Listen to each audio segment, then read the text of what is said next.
Ta-da! YouTube, it's time we had a chat. We need to test with two motors, one working, one not working, how to use an oscilloscope to identify if a mini quad motor is broken or not. So, here are two test subjects. This one is a perfectly functioning motor. I think it may be a similar type we used in the last time I did this test. This one is not so well. I will show you a quick close-up of how I know it's not so well, and you can see for yourself. And then we can put this this method to the test. Case in point, this motor, you can see the coils inside look pretty good. I know that's not a good indication, but it is some indication. But I just want to show you that this one is completely black. There.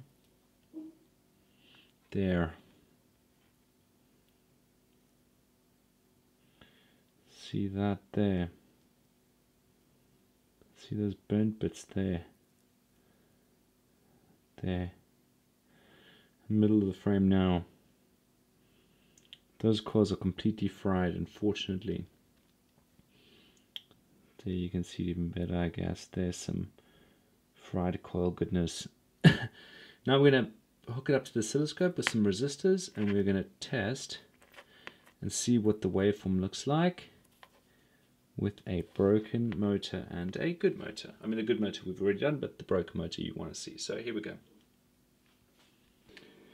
Okay. I've set up the initial experiment as it was back in the day, and essentially what it is I've got the motor, which I know is a good motor, and I've just soldered on resistors, just two resistors between each lead.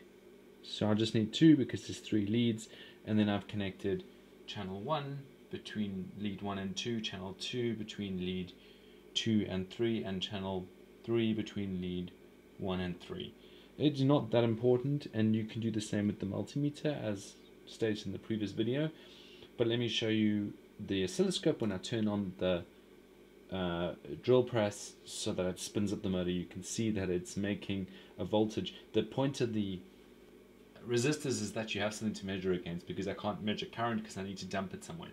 It's just basically being generated into the resistors now, so that's why I can measure it, because oscilloscopes simply measure voltages. So let me point it towards the oscilloscope. There you go, and let me turn it on. It's going to get noisy. And there's our lovely pattern. Stop that. There's the three phases of the working motor. Now let's put in a damaged motor and see what those three phases look like, and see how you can test them yourself with a multimeter, and if you are so lucky, with an oscilloscope as well.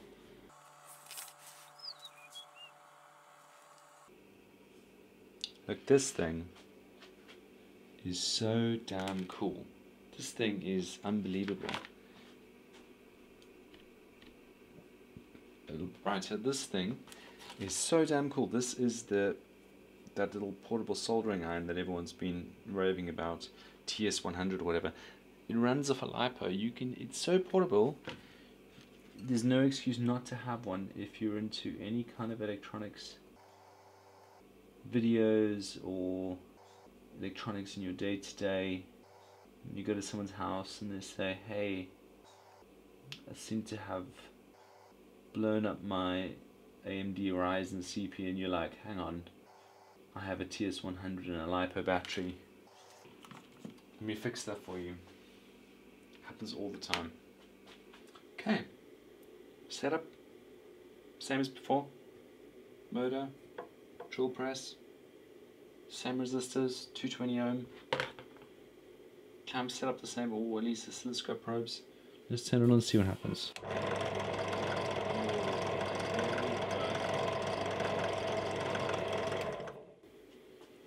Let's move you over to here. And there is our waveform, distinctly worse than before. Right, so let me take a capture here.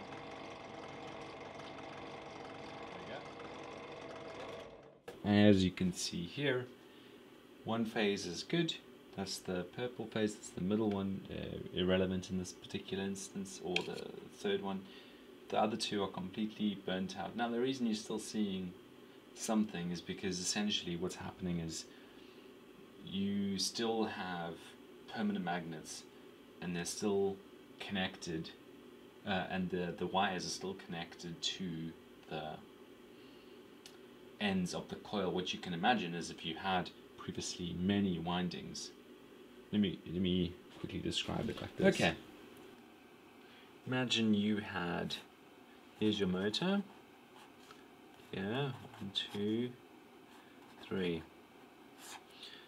And if you want to draw it more like a brushless motor, you could do like the ones found in your mini quad. You could do this, and then you could do this, and you could do this, and you could go here and here and here. There we go. That's what it kind of looks like that. But let's take this diagram for simplicity's sake.